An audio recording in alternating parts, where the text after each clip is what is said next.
Hi friends, ಅಮ್ಮನ ಕೈ ರುಚಿಗೆ ಸ್ವಾಗತ. ನೋಡಿ, ರವೆ ಉಂಡೆ ಮಾಡೋದು ಹೇಗೆ ಅಂತ ನೋಡೋಣ. ತುಂಬ ರುಚಿಯಾಗಿರುತ್ತೆ. ಮನೆಗೆ ಯಾರಾದರೂ ಗೆಸ್ಟ್ ಬಂದಾಗೂ ತಕ್ಷಣಕ್ಕೆ ಮಾಡಿಕೊಡ್ಬೋದು. ನೋಡಿ, ಇಲ್ಲಿ 1 ಕಪ್ಪು ಚಿರೋಟಿ ರವೆ ತೊಗೊಂಡಿದ್ದೀನಿ. ಚಿರೋಟಿ ರವೆನಲ್ಲಿ ತುಂಬ ಚೆನ್ನಾಗಿ ಬರುತ್ತೆ, ಮೀಡಿಯಮ್ ರವೆಗಿಂತ. ನೋಡಿ, ಅಷ್ಟೇ ಕಪ್ಪಲ್ಲಿ ಒಣ ಕೊಬ್ಬರಿ ತುರಿ ಸಣ್ಣದಾಗಿ ಈ ಥರ ತುರಿದಿಟ್ಕೊಂಡಿದ್ದೀನಿ. ನೋಡಿ, ಹೇಗೆ ಮಾಡೋದು ಅಂತ ನೋಡೋಣ. ನೋಡಿ, ಸ್ಟವ್ ಮೇಲೆ ಒಂದು ಬಾಣಲೆ ಇಟ್ಕೊಂಡು 1 ಸ್ಪೂನ್ ಅಷ್ಟು ತುಪ್ಪ ಹಾಕ್ಕೊಳ್ಳಿ. ನೋಡಿ, ಗೋಡಂಬಿ ಸ್ವಲ್ಪ ದ್ರಾಕ್ಷಿ ಎರಡನ್ನೂ ಫ್ರೈ ಮಾಡ್ಕೊಳ್ಬೇಕು. ಮೊದಲಿಗೆ ಗೋಡಂಬಿ ಹಾಕಿ ಫ್ರೈ ಮಾಡ್ತಾಯಿದ್ದೀನಿ. ಗೋಡಂಬಿ ಸ್ವಲ್ಪ ಆದ ನಂತರ ದ್ರಾಕ್ಷಿ ಹಾಕ್ಕೊಳ್ಬೇಕು. ದ್ರಾಕ್ಷಿನೇ ಮೊದಲೇ ಹಾಕಿದ್ರೆ ಕಪ್ಪಾಗ್ಬಿಡುತ್ತೆ ಎಲ್ಲ. ನೋಡಿ, ಈಗ ಲೋ ಫ್ಲೇಮಲ್ಲೇ ಇಟ್ಕೊಂಡು ಈ ಥರ ಫ್ರೈ ಮಾಡ್ಕೊಳ್ಬೇಕು. ನೋಡಿ, ಆಗಿದೆ.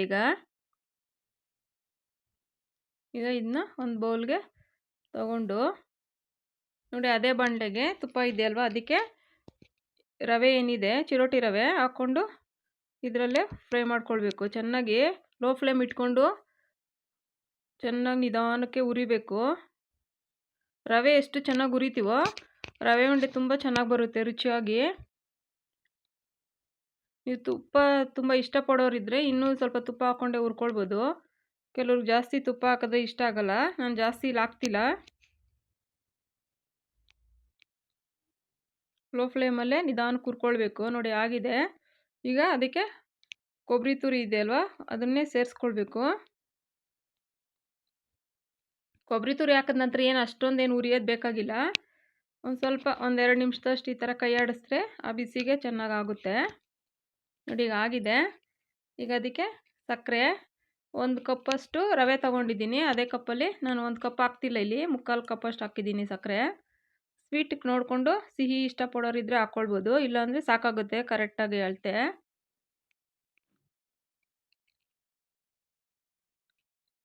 ಅದಕ್ಕೆ ಸ್ವಲ್ಪ ಏಲಕ್ಕಿ ಪೌಡ್ರು. ನೋಡಿ, ಸಕ್ಕರೆ ಹಾಕಿ ಸ್ವಲ್ಪ ಮಿಕ್ಸಿನಲ್ಲಿ ಪೌಡ್ರ್ ಮಾಡ್ಕೊಂಡಿದ್ದೀನಿ. ಏಲಕ್ಕಿ ನೈಸಾಗಿ ಆಗುತ್ತೆ ಆಗ. ಈಗ ಹುರಿದಿಟ್ಟಿರೋ ಅಂಥ ದ್ರಾಕ್ಷಿ ಗೋಡಂಬಿ ಇದಕ್ಕೆ ಹಾಕಿ ಚೆನ್ನಾಗಿ ಮಿಕ್ಸ್ ಮಾಡ್ಕೊಳ್ಬೇಕು. ಮಿಕ್ಸ್ ಮಾಡ್ಕೊಂಡ ನಂತರ ತಣ್ಣಗಾಗೋಕ್ಕೆ ಬಿಡಬೇಕು ಸ್ವಲ್ಪ. ನಾವು ಉಂಡೆ ಕಟ್ಟೋಕ್ಕೆಲ್ಲ ಕಷ್ಟ ಆಗುತ್ತೆ ಬಿಸಿ ಇದ್ದರೆ. ನೋಡಿ, ಎಲ್ಲ ಮಿಕ್ಸ್ ಆಗಿದೆ. ಇದು ಸ್ವಲ್ಪ ತಣ್ಣಗಾಗಲಿ. ನೋಡಿ, ಆಗಿದೆ. ಸ್ವಲ್ಪ ಬೆಚ್ಚಗಿದೆ ಅಷ್ಟೇ. ನೋಡಿ, ಈಗ ಇದಕ್ಕೆ ಉಂಡೆ ಕಟ್ಟೋದಕ್ಕೆ ನೋಡಿ ಬಿಸಿ ಹಾಲು ಕಾಯಿಸಿಟ್ಟಿದ್ದೀನಿ ನಾನು. ನೋಡಿ, ಹಾಲು ಬಿಸಿ ಇತ್ತು ಅಂದರೆ ಇದು ರವೆ ತುಂಬ ತಣ್ಣಗಾಗಿರಬೇಕು. ಇಲ್ಲಾಂದರೆ ಇದು ಸ್ವಲ್ಪ ಬಿಸಿ ಇತ್ತು ಅಂದರೆ ಹಾಲು ಸ್ವಲ್ಪ ಬೆಚ್ಚಗಿರೋ ಥರ ಹಾಲು ಹಾಕ್ಕೊಳ್ಳಿ, ಇಲ್ಲಾಂದರೆ ಮುದ್ದೆ ಥರ ಆಗಿಬಿಡುತ್ತೆ. ನೋಡಿ, ಈ ಥರ ಹಾಲು ಹಾಕ್ಕೊಂಡು ನೀಟಾಗೆಲ್ಲ ಮಿಕ್ಸ್ ಮಾಡಿಕೊಂಡು ಈಗ ಉಂಡೆ ಕಟ್ಕೊಳ್ಬೇಕು. ಸ್ವಲ್ಪ ಬೆಚ್ಚಗಿದ್ದಂಗೆ ಕಟ್ಟಿದ್ರೆ ಉಂಡೆ ಚೆನ್ನಾಗಿ ಸೆಟ್ಟಾಗುತ್ತೆ. ಸಕ್ಕರೆ ಅಂಶ ಎಲ್ಲ ಇರುತ್ತಲ್ವ, ಚೆನ್ನಾಗಿ ಹಿಡಿಯುತ್ತೆ, ಒಡ್ಕೊಳಲ್ಲ ಉಂಡೆಗಳು. ನೋಡಿ, ನಮ್ಗೆ ಯಾವ ಸೈಜ್ಗೆ ಬೇಕೋ ಆ ಸೈಜ್ಗೆ ಈ ಥರ ಕಟ್ಕೊಂಡು ಮೇಲೆ ಒಂದು ದ್ರಾಕ್ಷಿ ಗೋಡಂಬಿ ಈ ಥರ ಇಟ್ಕೊಂಡ್ರೆ ತುಂಬ ರುಚಿಯಾದ ರವೆ ಉಂಡೆ ರೆಡಿ ಆಗುತ್ತೆ. ಮಕ್ಕಳಿಂದ ವಯಸ್ಸಾದವ್ರವ್ರಿಗೂ ತುಂಬ ಇಷ್ಟಪಟ್ಟು ತಿಂತಾರೆ. ನೋಡಿ, ಹಳೆ ಕಾಲದ ಅಡುಗೆಗಳಿವೆಲ್ಲ.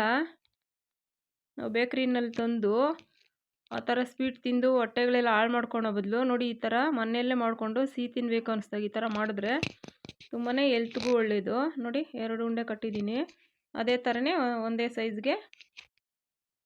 ಸ್ವಲ್ಪ ಏನಾದರೂ ಹಾಲಿನಂಶ ಕಡಿಮೆ ಇತ್ತು ಅಂದರೆ, ಉಂಡೆ ಕಟ್ಟಕ್ಕೆ ಬಂದಿಲ್ಲ ಅಂದರೆ ಒಂದು ಸ್ವಲ್ಪ ಹಾಲು ಹಾಕ್ಕೊಂಡು ಈ ಥರ ಮಿಕ್ಸ್ ಮಾಡಿಕೊಂಡು ಎಲ್ಲನೂ ಒಂದೇ ಥರ ಈ ಥರ ಕಟ್ಟಬೇಕು. ತುಂಬ ಹಾಲು ಹಾಕೋಬೇಡಿ, ತುಂಬ ತೆಳುವಾಗ್ಬಿಡುತ್ತೆ. ಸ್ವಲ್ಪ ಉಂಡೆ ಕಟ್ಟ ಅದಕ್ಕೆ ಬಂದರೆ ಸಾಕಾಗುತ್ತೆ. ನೋಡಿ, ಅದಕ್ಕೆ ಈ ಥರ ಕಟ್ಟಿದ್ರೆ ತುಂಬ ರುಚಿಯಾಗಿರುತ್ತೆ, ಎಲ್ಲರೂ ಇಷ್ಟಪಡ್ತಾರೆ. ನೋಡಿ, ಆಗಿದೆ. ಈಗೆಲ್ಲ ಕಟ್ಟಿರೋದು ನೋಡಿ. ನೀವು ಒಂದು ವಾರಗಟ್ಟಲೆ ಒಂದು ಡಬ್ಬಿನಲ್ಲಿ ಇಟ್ಕೊಂಡು ತಿನ್ಬೋದು, ಏನಾಗಲ್ಲ. ಟೇಸ್ಟ್ ಅಂತೂ ತುಂಬಾ ಚೆನ್ನಾಗಿ ಬಂದಿದೆ.